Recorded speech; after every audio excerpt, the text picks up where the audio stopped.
Welcome to the Believe You Me podcast, the one, the only, one of the greatest mixed martial artists of all time. And now one of the greatest podcasters, one of the greatest guys, one of the biggest smiles. And it's always great to talk to you. My brother, the one and only, Demetrious Mighty Mouse Johnson. Michael, thanks for having me back on, man. The Count. How you doing, brother?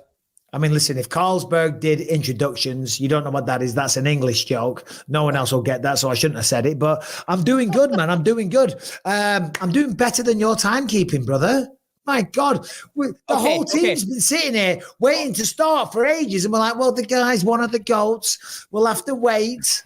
Okay. Well, I always like to be honest and transparent with you. So this would happen. Okay. So my wife had an appointment. I brought her home. She took a nap. Then I went to go pick my son up. He had a dentist appointment. I dropped him off. I had a vasectomy 2 years ago. So I want to make sure I'm still shooting blanks. And so I, had to bust one out real quick. Nice. Went back there, and then they're all on lunch to 2 p.m. I was like, okay, well, I'll sit here and wait. The sperm's on lunch? No. The ladies at the urology office are on lunch. So I go in there and it's 2 p.m. I'm like, hey, I'm just going to leave this. She goes, is that a semen's, a semen sample? I was like, it is. She goes, you got to take it to the laboratory. And I'm like, oh my God, you didn't tell me that. So I drove to the laboratory, dropped it off there and ran back to the truck and drove home. And right when I got home, I came and jumped on this podcast. So I apologize, ladies and gentlemen. I have, adult things to take care of. Well, that is certainly as adult as it can get, really. So 2 years ago, you decided to have the big snip. I've been talking about this for a while. I'm assuming that everything went smoothly and you're still firing blanks, or you haven't had the news yet. I think I'm still firing blanks, but we just want to make sure we're firing blanks. And I highly recommend it. You get it done and you got to worry about any, protection, I guess you can say. No, without saying, screw it. Who cares? Because my wife had some kind of contraceptive thing. I don't even know what it's called, where it stops her getting pregnant for 10 years. But she's like, Michael, you've got to do something, because that time's up. Do you know what I mean? We're still playing the lottery. Do you know what I'm saying?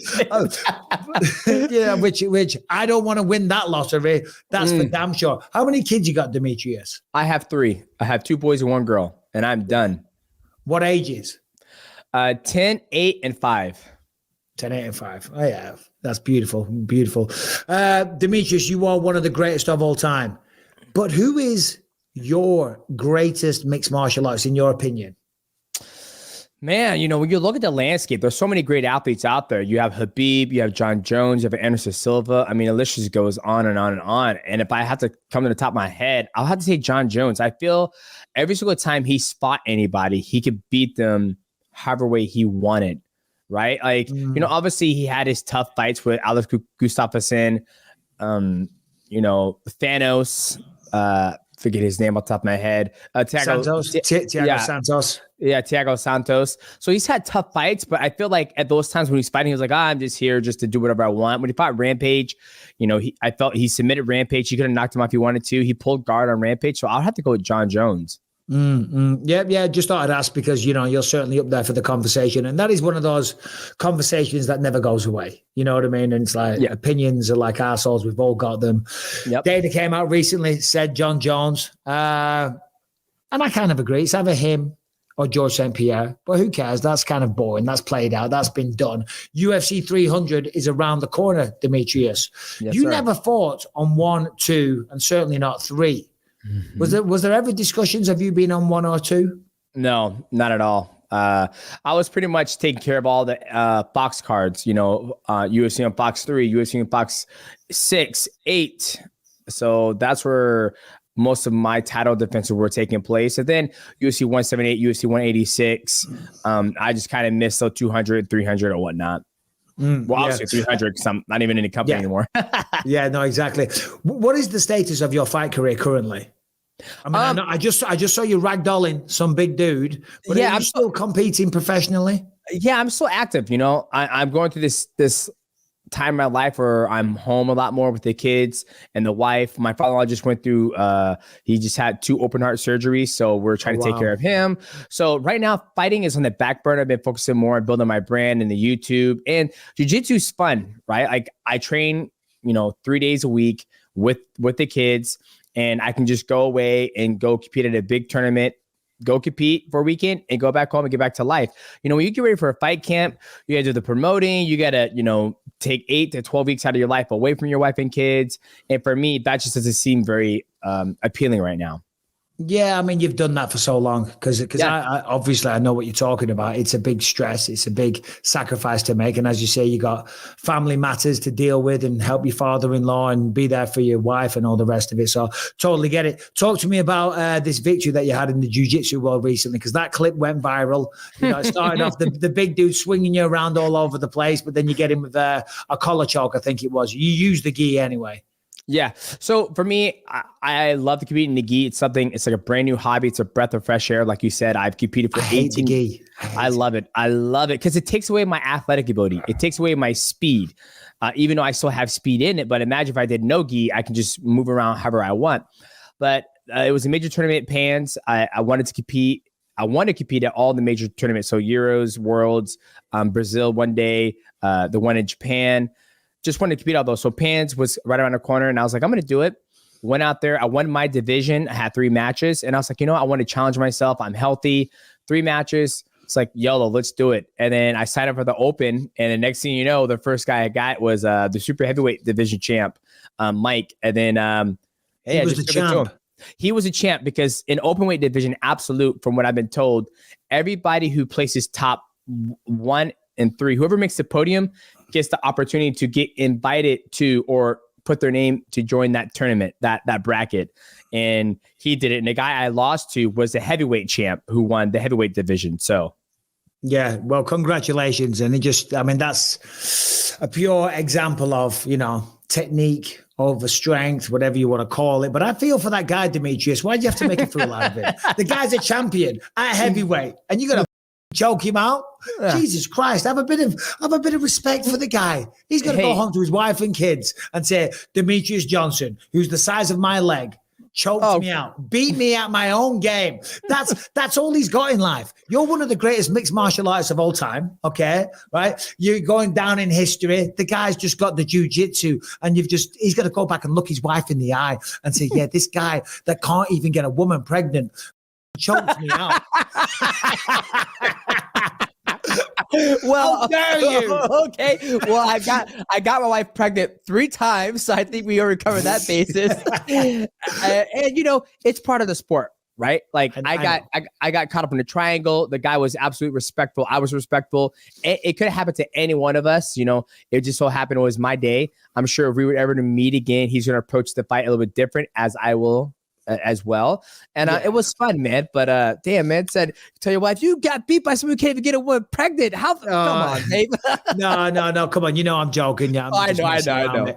No, congratulations. It's unbelievable. Well done. It actually makes me jealous because all the injuries that I've got, I see you competing like that, and I would love to do that. I really would, but c'est la vie, buddy. C'est la vie. So UFC 300 is around the corner, as I said. What is the fight that jumps off the page for you? What's the big one that you're looking forward to? Man, the 2 big ones that get me excited is probably Aljamain Sterling making his featherweight debut against Calvin Kattar, and then you also got Figueiredo taking on Cody Garbrandt. I think those 2 fights those ones have the most storyline that mean a lot to me, right? You have Cody Garbrandt. He went down to 125, wasn't successful, gets knocked out by Kai France, and then he's okay, I'm going to go back up to 135. He has a close fight. He wins that fight, beats that gentleman. Then I feel like he's won 2 at bantamweight. Now he's going against the former champion at flyweight division, one of the heavy hitters from flyweight, going up to 135, which I feel like that's his natural weight.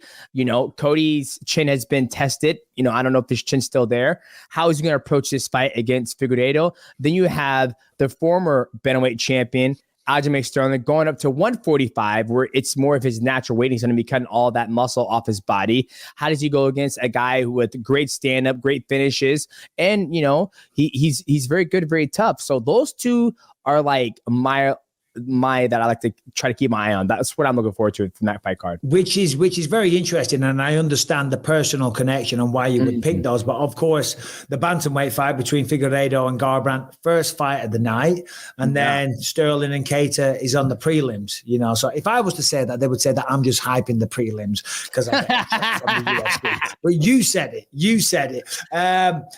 Talk to me about Charles Oliveira. No. Oh. Justin Gaethje versus Max Holloway. I'm very interested in that because Max Holloway, as we know, the man's phenomenal. Moving up a weight class, going up against somebody so dangerous. Give me your thoughts on that, Demetrious. Yeah, I mean, you got Max Holloway taking on Justin Gaethje. I mean, the card is pretty much stacked. Right. I mean, when I said those two fights, I felt like those were on the main card, but that's just the prelims, like you said. So when you look at Max Holloway and Justin Gaethje, had Max on the Mighty Cast, let's be dropping soon. But when you look at those two, that's an interesting fight because Max, he can box and he can also kickbox, but he likes to box most of the time. And then you have Justin Gaethje.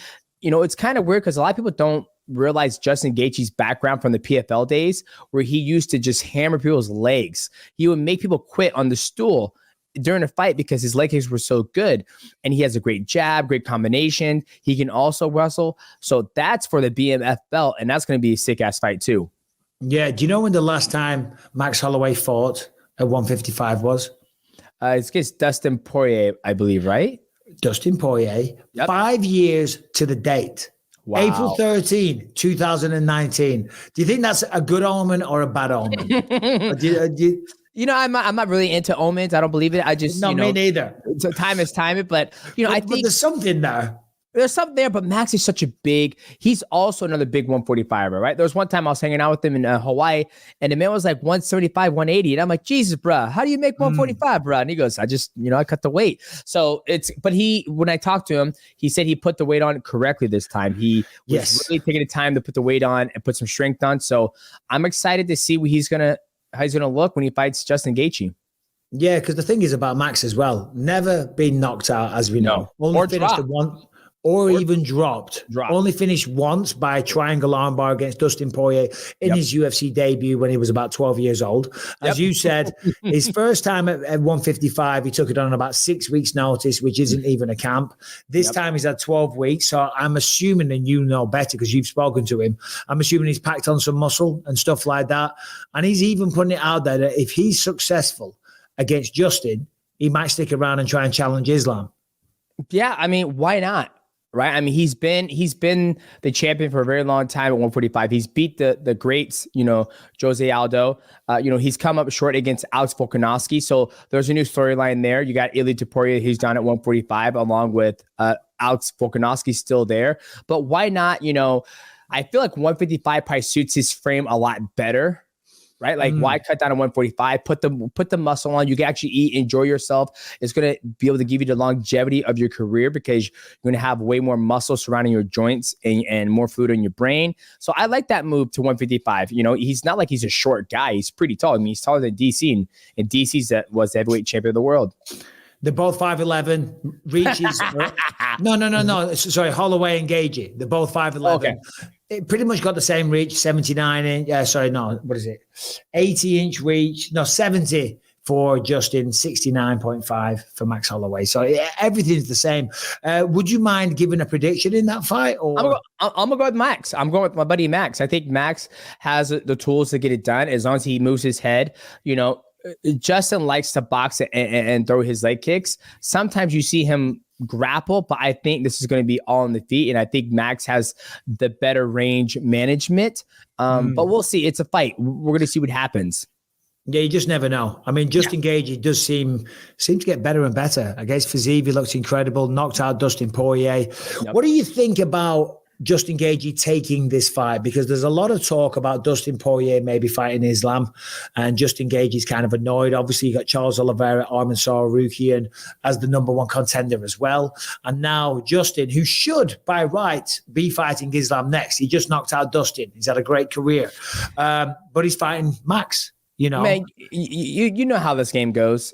People get title fights off of losses, and and it's also the ebbs and flows of when a person's healthy and when a person's not fighting, and who just had a big fight. So right now, Dustin Poirier just knocked out BSD. That's the last thing everybody remembers is that beautiful knockout Dustin just had. Then you look at Justin's about to fight Max Holloway. So Islam needs to fight. So the only person who's healthy enough to be ready to fight Islam is Dustin Poirier. So that's why I think they're going to make that fight. Also, Dustin's a huge draw, even though he got knocked out by Justin Gaethje. Now, for Justin Gaethje, it's just the way the cards are being dealt. And then you also have Charles taking on Arman. That's another fight that's probably the number one contender. So it's some interesting storylines going on with that lightweight division. And it's probably one of the hottest divisions right now in the world with all those big stars. Yeah, no, it really is. And I'm excited for it. Can't wait. I'm just looking at your record here, 25-4, legendary career. How many title defenses? Just remind the world.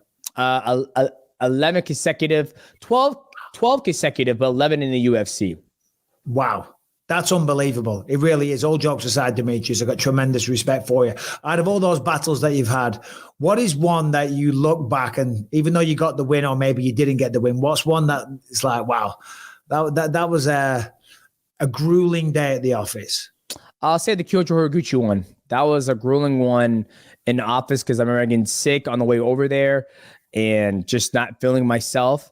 And I actually watched the fight recently and I looked like shit. Montreal, Quebec. Yes, you were there too. And I ended up getting to finish, but that was just one fight I looked back on. And I was like, good Lord, like, what was I doing? Horrible shots, horrible technique. But, not every fight's going to be the best. And I was able to get away with the victory and with a beautiful armbar. Yeah, I was going to say, come on, man, that finish, that was legendary. Legendary. You've been working on, what was your coach? Matt Hume, right? Yep. Yeah. Had you guys been working on that? Had you planned that? Had you seen it in a video game? Maybe a video game, but no. It was funny. I just listened to Josh Barnett's interview, and he was talking about there's a lot of people who aren't mixed martial artists nowadays. And I was listening to him, I was like, he's right. He's absolutely right. And then what does he mean by that? He was like, when I watch certain fighters, they look like kickboxers. They're just kickboxing. Where for me, I always want to try to embody the full essence of mixed martial arts. Like I'm going to box and then boom, here comes a double leg, or I'm going to clinch, or I'm going to take you down, pass your guard and look like I'm going to submit you. Right. So it's very rare you see a complete mixed martial arts fighter. And for me, when I did that submission against Kyoto Horiguchi, I just wanted to display the full, arsenal of my tool set as a mixed martial artist. Yeah. I saw that with Josh Barnett yesterday, and I found myself agreeing with a lot of what he had to say. I mean, Josh Barnett's got a great mind, very analytical, incredible career. I mean, the man's incredibly technical, tremendous wrestling and jiu-jitsu, and he's a very, very smart guy. And he's right. And as you just said, like it seems now like the pathway, because a lot of people want to be fighters, you get some striking, not to a specialist level. You learn how to stop a takedown. You learn how to wall walk. You learn how submission defense. And then you go on your merry way trying to become a fighter. Because even when I was doing jiu-jitsu and stuff like that, I would get frustrated because all people would do is stand up. It's like, well, that's not what we're doing right now. What we're doing right now is trying to improve our sweeping, our submitting, and let's refine those skills. Sure, if you're training for a fight and you're fighting a wrestler, you want to get better at getting back to your feet and escaping that, great. But on some random Tuesday when you're not in camp, let's try and get our skills better. Yes, I totally agree. And that's one of the things that Matt did so well with me. Even when I was getting ready after my fights, Matt will look at my skill set. He goes, dude, your ground game is garbage. Even though you just beat, even though you just beat this guy, we're gonna grapple a lot, and I mean a lot. Like I want it embedded in your DNA. And so when I go out there and fight, it's very hard to solve the puzzle how to beat me. Now when I'm going to jiu-jitsu tournaments, they're like, wow, like I grappled, some black belts. I'm like, wow, your knowledge in the gi is actually really, really high. Like I'm actually impressed. And I was like, why? And he was like, because there's a lot of guys in your world that are mixed martial artists that have purple, brown, some even black belts, and they have no idea what they're doing. They're just giving these belts out. And so for me, I take pride in that, right? Like I take pride in knowing my knowledge in all realms of, combat. But then on the flip side, you have a lot of guys who, have a long, extensive, kickboxing career or Muay Thai career or even jiu-jitsu career, and they make the transition over to mixed martial arts because there's just no money in those other sports, right? And, it's kind of counterintuitive because, you're coming from that background. So what do you do? Like if I came from, my background was wrestling. So when I came into mixed martial arts, I spent a long time doing Muay Thai, kickboxing and boxing while still doing jiu-jitsu. So it's a very interesting way to look at that in a perspective of where athletes come from, I guess you can say. Yeah. Well, no, and you bring up a good point, because guys like Adesanya, like what Josh Barnett was talking about, like he could be a perfect example of that. But Adesanya was one of the very best kickboxers that we'd ever seen. Simple as that, He had 100 kickboxing fights? Some in that region. Yeah, that region. Yeah, sure. All right. He lost to Pereira twice. No big deal. Yeah, and so or even let's say Pierre, that when you get both those guys, it's okay. We're not going to do kickboxing. We're not going to kickbox at all. We're just going to grapple. We're going to work your wrestling double A, because I want to see you doing that in a fight, right? Where you're 1-2, boom, double A takedown. It's like Valentina Shevchenko is probably one of the athletes that's impressed me for a very long time. Reason why is because she has a Muay Thai background, and she keeps on evolving. She kept on evolving, and she probably is still evolving when she would go out and fight. I remember when she fought a grappler, and then she started throwing the grappler around, and she submitted the grappler. And I'm like, she's a champion that's at the top of her game, and she still continued to get better. Right. Yeah. Granted, she came up short against Grasso, but she's continued to get better. She knows she's a very good kickboxer. She's working on her weakness, and she starts displaying, like, you guys think I'm weak at jiu-jitsu and grappling? Let me show you my jiu-jitsu and grappling. That's what I mean by that. Yeah, it's interesting though, listening to you talk, because you're a wrestler, right? And the guys we were just talking about there, Izzy and Pereira, excuse me. For the longest time, people always said the best background for mixed martial arts is wrestling. Yep. And it still probably is, but we are seeing people like the two people I just mentioned kind of booking that trend and showing that you don't have to come from, Division I All-American kind of background to be successful at this sport. And I do actually like that, because number one, I was a striker myself, but that's not why. I think it makes the sport more accessible for a lot of people, because as you know, wrestling at that level, there's only a few people. There's a very, very small elite that can make it that far and that can even enjoy that kind of training.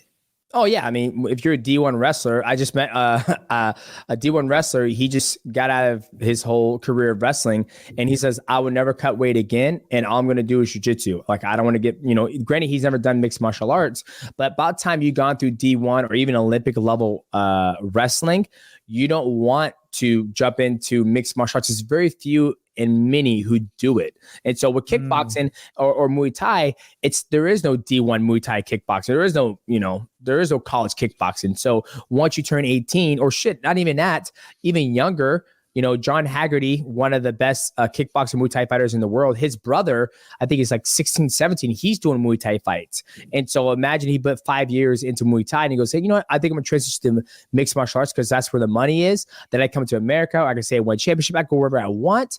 Then he's going to make more money. And he's only, 25 years old. He didn't go through a whole D1 wrestling program. Yeah, no, good point. Another thing he was talking about was the weight cutting phenomenon, shall we say, which I always say, and I kind of feel it's true, is that kind of was inherited from the wrestling world. Right? Would you agree with that? In the early days of mixed martial arts, absolutely. Dominated by wrestlers, and that was kind of their culture. And then eventually everybody jumps on board, and now it's just the way. That's just the trend. How do you feel about that? Josh Barnett was saying that people are kind of... was he saying that they were cheating or gaming the system or whatever? I think the sport would be a better place if that en masse was kind of not eradicated, but massively reduced. And he even suggested same-day weigh-ins. What's your thought? Yeah, absolutely. I mean, you look at it, I love it, right? Like, granted, did I always cut down to 125 because I'm 5'3"? I walked around 138 pounds fighting guys at 135. When I fought Dominic Cruz for the belt, I was coming home weighing 138 and I was eating whatever I wanted. So I was always a smaller guy in that division. And now being 37 years old, when I do jiu-jitsu, I can either go 141 or I can go 154. Huge jump in weight. But the thing about jiu-jitsu, when you do the gi and you do the tournaments, is you have to weigh in and then you put you in the bullpen. You have to go fight like 30 minutes after you weigh in, which I love that. So I'm like, I'm not cutting down to 141. I'm just not doing it. I'm showing up. I weigh 150 pounds. If you beat me because you're bigger, congratulations. And that's how it is. Granted, in mixed martial arts, there's money involved and all that stuff. And I do believe day-in weigh-ins, change the fight clock to 10 minutes. A lot of stuff's going to happen in 10 minutes like it was back in Pride. And, Josh Barnett says, I got to do, I'm up 2 rounds. I'll just skate by this round and I win. It makes sense. And he was also talking about incentivizing, typically now in the world of mixed martial arts, if you lose your first one or your second one, you're pretty much cut. Then you're back down to looking for a fight. And when you get to that fight, you're making 3-3. So it's a very, very hard sport to, make a living in, as you know, and I know. You got to be very lucky and fortunate to be successful in this sport. I do like the 10-minute rounds. I mean, obviously, I do. I do. Yeah, I do too. I love the 10-minute rounds because I feel like that's more like a real fight, because if you can't get, we all know at the start of every round, you start back on your feet. Yep. Start on your feet. And then, 10-minute rounds. That's what I loved about Pride. It's like, okay, first round's 10 minutes. Yeah. Let's go. Let's see. Let's I'm going to put the pressure on you. And when I trained, sometimes when I would train, Matt was very involved in Pride. And sometimes he'll come to the gym. He'd go, all right, guys, Pride rules. You can do, we wouldn't stop on each other's head or soccer kick, but we were like, hey, I kick you in the head and we'll do 10-minute rounds. And it was my favorite round because you can actually get enough time to oppose your will on somebody, the distance control, crossing the void, being on them, taking them down, working your submission game. You get time. In a 5-minute round, or shit, even 5-minute round, it's like, okay, round one starts. You see a lot of people, they don't even touch each other until like a minute in. They're filling each other out. It's like, okay, felt you out. Here's a leg kick. Oh, another 30 seconds. All right, 3 minutes left. And then they start fighting. And then it's a grappling exchange. They're on the ground. They're trying to pass each other's guard. Then it's a minute left. Then it's like, oh, the end of the round. Yeah. You don't really get nothing. I mean, I guess, you could argue that implements the ability to use strategy, and start to, come up with a kind of game plan, if you will, etc. I like 10-minute rounds as well because I was never the strongest or even the most technical, but I had a great gas tank. And in the 10-minute round, your opponent's going to get tired. And even though I'm getting dominated for the first 3 minutes, I'm like, keep this up, buddy. Come on. Minute 7 and 8, you're dead. Exactly. And that is strategy. That is strategy. You look at war, you look at the movie 300. Hey, we're going to block this. We're going to block this way to our village. And eventually you're going to run out of resources. Right. And then that was a strategy. And that battle went on for days and days and days until that slime gave them, when it gets their back. But that's a strategy. Right. So I think if your strategy, shield. Yeah, exactly. Right. That guy. What was he called? I don't. Abomination, probably, because he was an abomination in the movie. We used to have a wrestling coach called Zach Light, and he looked just like him. I swear to God, shout out Zach. He looked just like him. He had the bald head. He was covered in muscles and everything. He was our wrestling coach as well. Oh dear. I love that. I love that. But I love it. Yeah. I mean, if they switch the rules, I mean, why not? And then sometimes just be like, hey, this fight card, it's 5-minute rounds all around, right? 5-5-5s and 3 5s. Okay, boom. This fight card, it's 10 5s. That's what it is. Just mixing it up. Don't get people are getting too comfortable, as I feel what Josh Barnett said was that people are getting too comfortable with the rules. And you look at basketball, you look at baseball, they're all set in their ways. But I think with fighting, I think he just wants to see a different change in the rules. Excuse me. Yeah. And also probably because he fought in Pride for a long time. Yeah. And he had part of his heyday in Pride. So, he sees that type of thing. I remember when I first started watching Pride, I couldn't believe what I was seeing. I absolutely loved it. Me too. It was amazing. Yeah. I remember just seeing Vanderlei Silva and Shoulder just jumping through the air and stomping on people's heads. I was like, what is this shit? This is wild. Sign me up. Take my money. Demetrious, are you still doing a lot of gaming? Still doing a lot of gaming right now. What am I waiting for? I just started playing Darker and Darker, and I'm still playing Street Fighter 6. Street Fighter 6. So what is the big changes in Street Fighter 6? Because I'm still stuck on 2, bro. Oh, geez. Well, if I explain it to you, you wouldn't know. But, the distance control, making people whiff, understanding when you're safe and you're not, frame data, extending your combinations. They just had a new character named Ed. He is a boxer. That's his background. I mean, the game it's probably game of the year. My personal opinion. Is it really? Okay. I've got to get involved because I always say I love Street Fighter 2, but I'll be honest, the new versions that came out with the extended combos and you could stop like midair and do shit. I was like, what is this? This is too much for my tiny little brain to comprehend. I'm like, it's shit. I don't want to play this. Just give me the old school SNES version. We don't want to take up too much more of your time. you were talking about weights though, Demetrious, and I'm not trying to lead you into anything. So when you compete professional MMA now, what weight are you competing at? It'll be 135. It'll still be 135. 35. You know, granted, the reason why I'm up so big in weight right now is because my calorie intake is through the roof. Like I make sure I have at least 6 to 7 ounces of protein every single meal besides breakfast. And then I'm also just lifting heavy. Right? Like my cardio is down to a minimum, like where I'm not really focused on going 5-5s right now because I don't have a fight sign and I'm not, looking to fight anytime soon. Just got to do jiu-jitsu. So I'm just trying to keep my weight where it's natural. Like this is natural right now. Like I'm in a good weight where I could just go and fight and compete. Not at my championship weight class, but I'm 37. I'm not trying to be 135 the rest of my life. Yeah. So who knows? I might fight at 145. I don't know. Let's go. Do you ever think about UFC? Do you ever think about a return? No, God, no. I think I love where the flyweight division is. Even if I was to come back to UFC, I would not go back to flyweight. I'll probably go 135. And even then, when you've done it I've done it for so long. Yeah. At the highest of the highest level, headline UFC cards, headline one championship cards. I'm doing jiu-jitsu tournaments now. The only thing that gets me excited where my heart's like pumping, like before I did this tournament, my heart was racing like a jackrabbit. I told my wife, I was like, I don't know why I do this shit. I'm so nervous right now. She goes, why? And I'm like, I'm about to go compete. And the reason why I love it is because that's what keeps you alive and it makes you feel alive. Exactly. That's what she said. She goes, that heart beating like that, you're alive right now, babe. That's what we love to chase. And when I would do mixed martial arts, I wouldn't feel that anymore because, it's like, okay, I'm fighting this guy. I have 8 weeks to prepare for him. And then it is what it is. With this, it's like, hey, I'm going to the jiu-jitsu tournament. I have no idea who's in my bracket. I have no idea what game they're going to play. Is it De La Riva? Is it Lasso? Is it Worm? Is it Squid Guard? Are they judo player? Like when I competed at Worlds last year, I had one guy who tied me up at Lasso. One guy was a judo guy. One guy was great off his back. So I'm getting all these puzzles in one day, and I love that excitement. And one day that might, extinguish. But, until then, I'm going to keep it running, baby.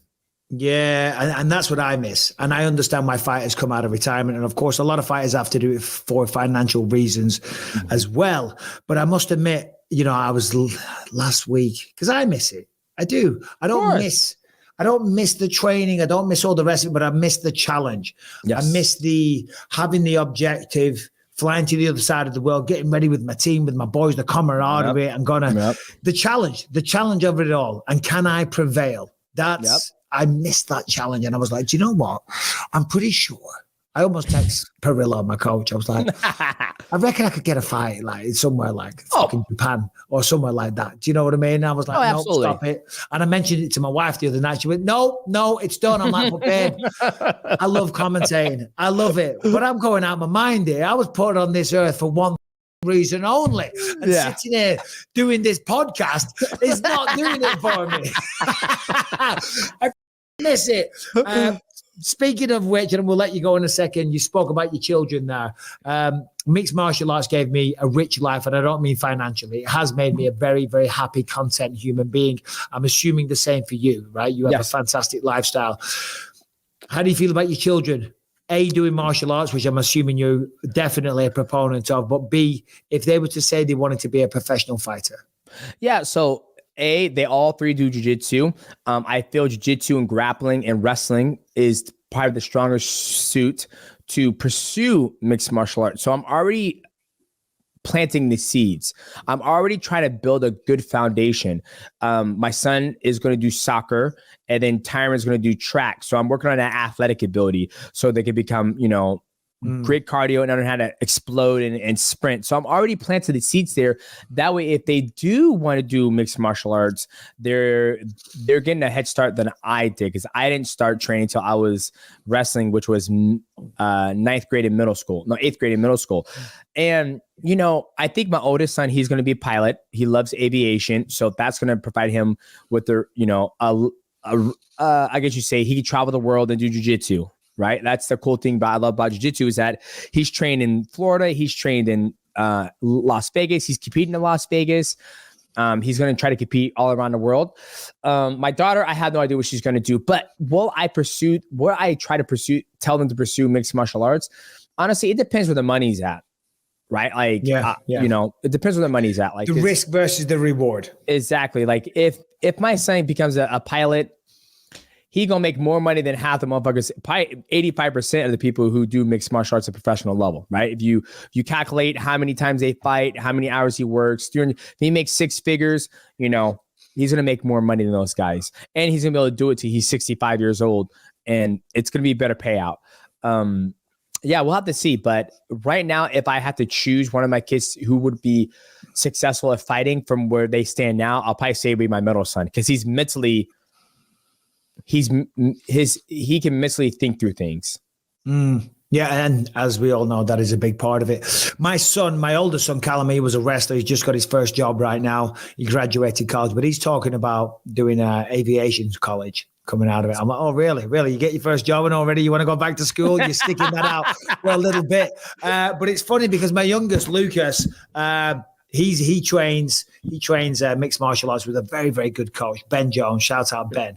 And just last night, because I'm trying to get him his first kickboxing fight. He does wrestling, he does jiu-jitsu, he does mixed martial arts, as I say, but his best thing is kickboxing. He's lanky, he's fast, he's speed, he's got bloody incredible power. So I reached out to Technical Bouts Technical Bouts PMT on Instagram. I'm trying to find him some like up and coming fights. Do you know any organizations? Because obviously I grew up in the UK. How old is your son? 13. Oh, I don't know. You're at a. Yeah. I have no idea. 13 years old. Yeah. Well, the 13-year-olds. But the thing is, this being my son, they better not set him up. You know what I mean? He turns up. No, but he's going to have a problem. He's going to have a target on his back. Like your son, if you sign up and go, right, it's Mighty Mouse, it's the champ, it's the 11-time champ, 12 if you count the other one, you know, double champ. Yeah. I'm the man, the mighty cast. Out doing the Believe You Me podcast in a big way. I'm not. Anyway, we've got. I've got a son. I want him to get a fight. You know, straight away they're like, "Oh, let's get the best guy." Or it could go the other way with let's get him an easy win. And then keep him coming back to the show. Yeah. Well, I think the biggest thing too that another coach told me is that if your son is good enough, the competition will find him.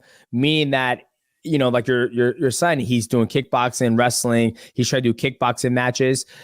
He's yearning for the competition. He's seeking out. He's like, Dad, I want to fight. So you don't have to be like, hey, son, you should fight. You're like, hey, I'll help you on this journey because I've gone through it. And him being 13 years old, I don't know a lot of organizations that do at that age. I think I have to go to Russia, my friend. They'll get him a fight ASAP in Russia. We'll get him a fight. I'll get a fight. And there we go. He was there when because I got that Instagram page from one of the kids at the gym. I say a kid. He's a young man. I shouldn't say kid. Shout out Pierce. So I messaged him straight away. And my son was like, oh, I guess I'm fighting soon. I'm like, dude, relax. You've only been doing it 18 months or 2 years or so. Demetrious, before we let you go, we're going to ask you a couple of questions. Harrington, are you there? And do we have any questions from the believers for one of the greatest of all goddamn time? Okay. So this one I thought was fun. Daryl M says, after subbing a 250-pound man in competition, how many of the current top 15 UFC heavyweights does Mighty Mouse think he could genuinely submit in a submission-only fight? Ooh. We're not fighting each other, just punching heavyweight. So that's 265. Oh Lord, that's bigger than the other guy. Oh God.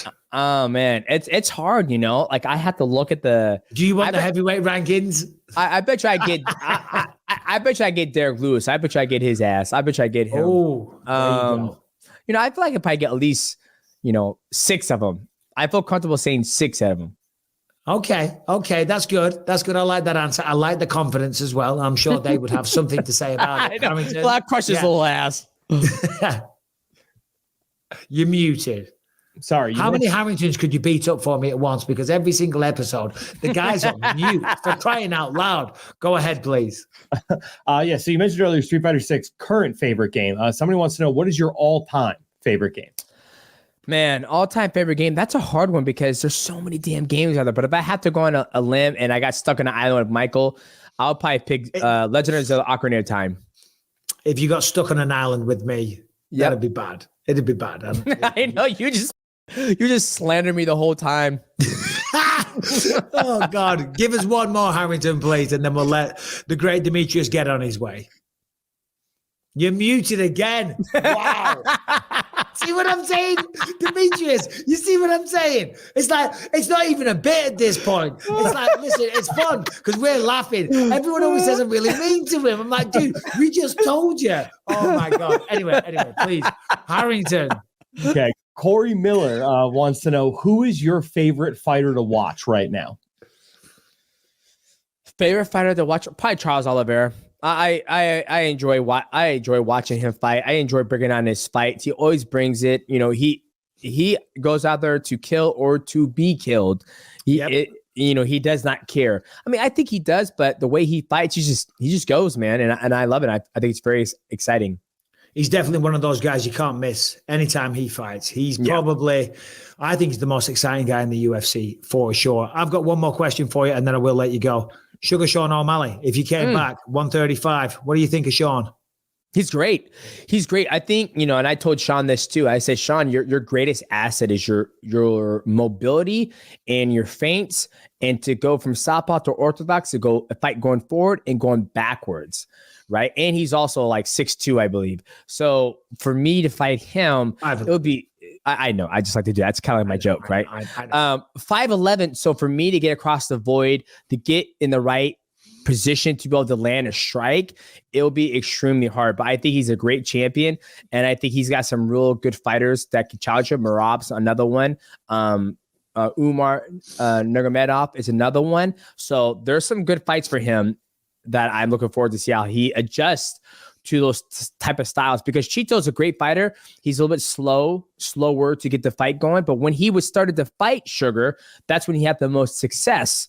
Yeah. And, Merab's a different type of style fight. And so is Umar Nurmagomedov is a different style fight. So we'll see. It's the Sugar show right now. We'll see how long the train keeps on going. Yeah. And then actually, I do have one more. How does it make you feel? And I'm sorry, I keep saying it. No, you're fine, man. Seeing now, the lighter weight classes, there's massive stars breaking out. Sugar Sean O'Malley's a star.